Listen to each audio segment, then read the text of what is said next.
Hi, I'm Lisa. I'm going to begin this presentation by giving you a disclaimer that if you are mildly or even remotely offended by anything that is in this presentation, I do apologize in advance. But sometimes we are going to come across clients or subjects of sensitivity that we need to be aware of, and that is part of the job. So I hope that maybe this presentation will kind of make us aware of those situations. So, without further ado, let's go ahead and talk about privilege, oppression, and the 5 faces of oppression. And I'd like to talk a little bit also about the agency that I work for and the purpose of that agency and how that falls into the bigger part of this presentation, which is sexual assault and domestic violence as well. Some history on the agency that I'm doing my practicum at. The agency's name is Guardian Angels in Joliet, Illinois. Guardian Angels actually is a sexual assault, domestic violence agency.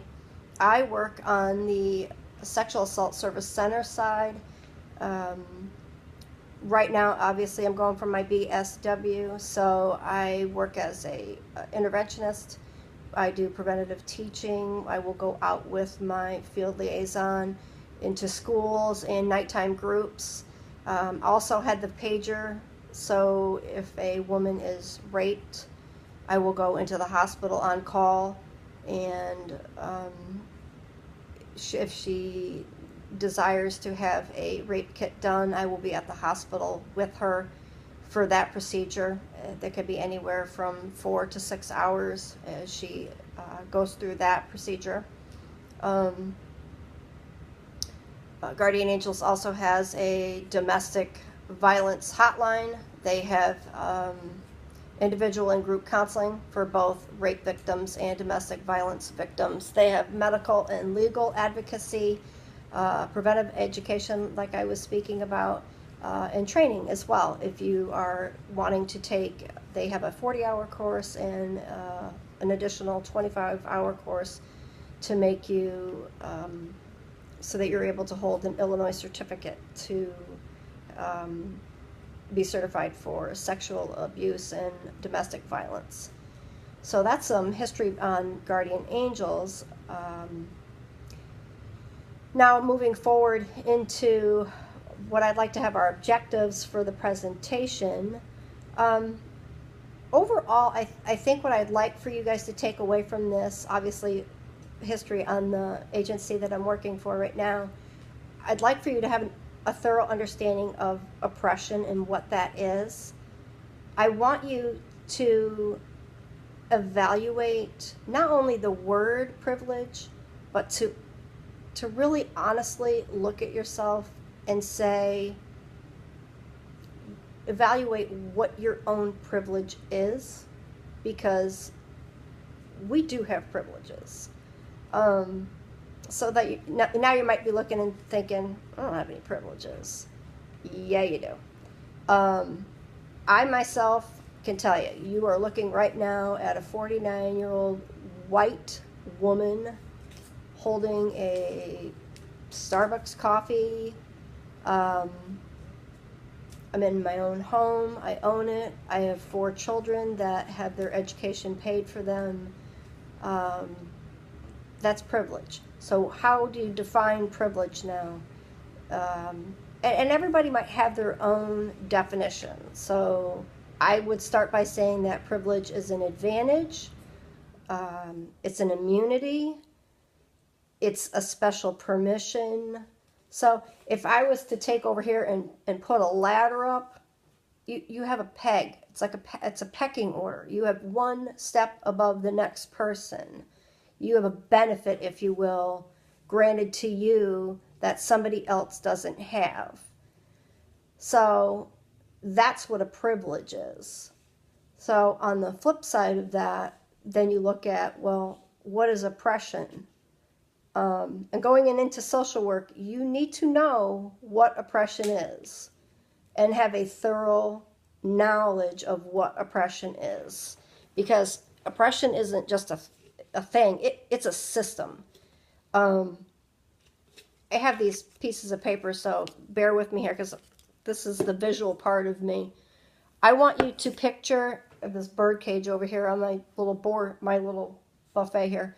I want you to picture oppression as being in this cage because there's five faces of oppression.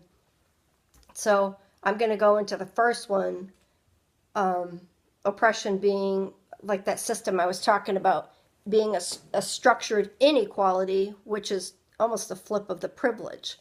And when we look at oppression, we look at these goods and services and privileges, and society kind of taking these individuals and squashing it, if you will, and just presuming that these people don't belong in these memberships. So the first one I want to get into when we look at that five faces of oppression is exploitation. So if I take exploitation, well, that's really not going to come out the way I want it to, and I take exploitation as oppression, I'm going to stick it in this cage because that's what you're doing. You're sticking oppression and putting it in a cage, because when you're oppressed, you're not coming out of that cage. You are fitting into this box that somebody feels. You're forming into a box that somebody else feels your ideal shape should be. You're being pressed into a shape or form or an ideal that somebody else feels you should be. Specifically, when I say exploitation, I'm thinking sex trafficking, child labor, and that's just sweatshops. That's a good example of exploitation.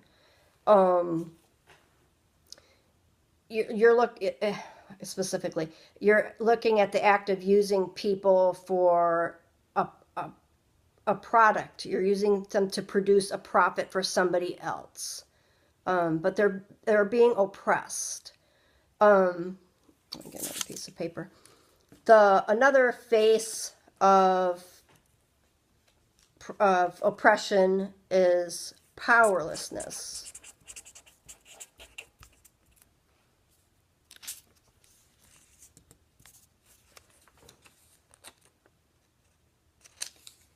Does it go in the cage? Yeah. Because when you're powerless, we go back to the very beginning of time, and, well, not the beginning of time, but very early on, and who was the first people that we fit into that box, that we took everybody, all the privileges away from and made them oppressed and fit them into that box? Slavery. And we continue with women being underrepresented with wages and just with this inequality of rights. So that's a huge sense of powerlessness there. I think another big thing we look at is just the job market, where a lot of people feel that, oh, I need to have, an advanced degree to have this, which, maybe not, a lot of people may not feel that way, but it definitely seems to be, you have that serious advantage if you have a degree out there. And so that's another, face of oppression. This is a big one.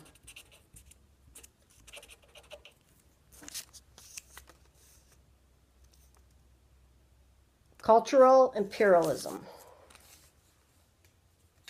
I'm going to stick that in the cage too. Cultural imperialism, I'm going to be very honest with you. I've been guilty of this. This is a personal attitude. This is a formal policy. Let me give you an example of this.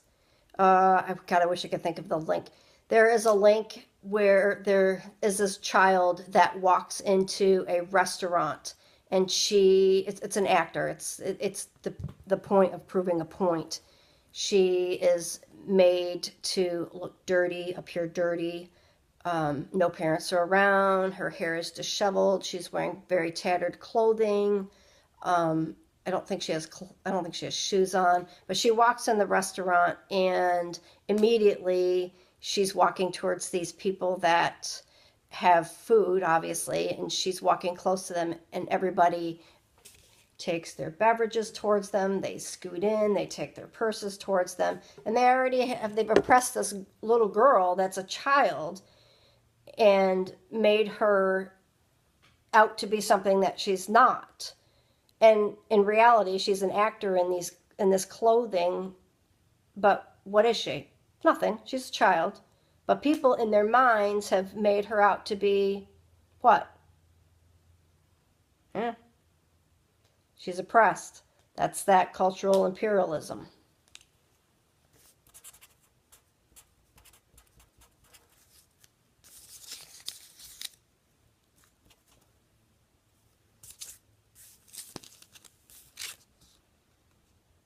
Marginalization. This is huge. And I think we have a huge example of this going on we have an example of this going on every day, everywhere. Marginalization is race, disability, single mothers, disability, race, single mothers. It's just this. You're taking people and categorizing them by what they look like, what religion they are. But again, this isn't a face of oppression. See it all the time down at the shelter. See it all the time and every day in my regular job. Again, this is something that we should not be seeing. It's 2018 and we're still seeing it.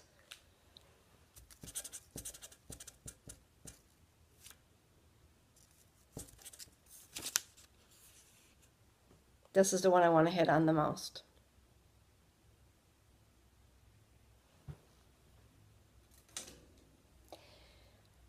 In no way, shape, or form do I want to put one of these more important than the other, but violence hits home to me. A, because I work at Guardian Angels, or intern down there. Violence includes bullying, cyberbullying, hate crimes, sexual assault, domestic violence. It has taken a mainframe in today's media. You cannot turn the TV on, the radio on, open the newspaper, stand in the checkout lines. You can't look at Facebook. You can't turn a tweet on. I honestly can't think of one thing that you can't look at, hear of, have passing conversation where you will not be able to relate to this facet of oppression. Harvey Weinstein, Larry Nassar with the Olympic doctor, 175 years and 100 plus girls. The girl in October of 2006, and there's a law that came out with Megan Myers. She was cyberbullied and hung herself in the bedroom. It just goes on and on and on. And I think my bigger point here is that we need to look at how these 5 stages of oppression in this cage, how do we open this cage? How do we open the cage? How do we stop the oppression? How do we break this cycle? Do we start with one thing? Do we become advocates and allies? How? I'm going to stop this video presentation because I think I have other videos that will better shed some light on what it is that I want to interpret. There's another video that I want to show you as well.